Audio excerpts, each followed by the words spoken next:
দেখুন, আপনারা প্রত্যেকে জানেন Facebook, YouTube, x, Insta, thread সব জায়গায় কিছু মন্তব্য আমরা তুলে দিই এবং কত শতাংশ মানুষ কি বলছেন দেখাই। মন্তব্য ছিল যে এসআইআর মামলায় সুপ্রিম কোর্টে সওয়ালের যে ডিভিডেন্ড তা কি বিধানসভা ভোটে মমতা বন্দ্যোপাধ্যায় পাবেন এমনটা মনে করছেন 69% লোক, পাবেন না এমনটা মনে করছেন 30% লোক, 1% মানুষ কিছু বলতে চাননি।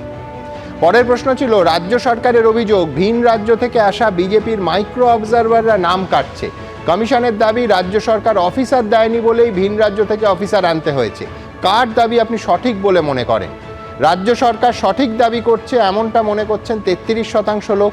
নির্বাচন কমিশন সঠিক দাবি করছে এমনটা ভাবছেন 65% লোক, 2% মানুষ কিছু বলতে চাননি।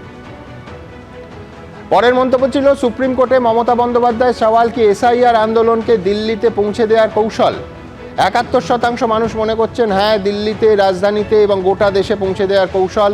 26% মানুষ মানতে চাননি, 3% মানুষ কিছু বলতে চাননি। পরের মন্তব্য ছিল যে চাইলেও অফিসার মিলছে না বলে সুপ্রিম কোর্টে অভিযোগ করল নির্বাচন কমিশন।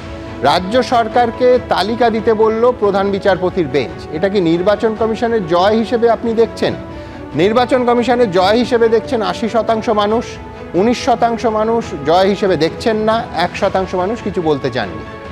এবিপি আনন্দ, এগিয়ে থাকে, এগিয়ে রাখে।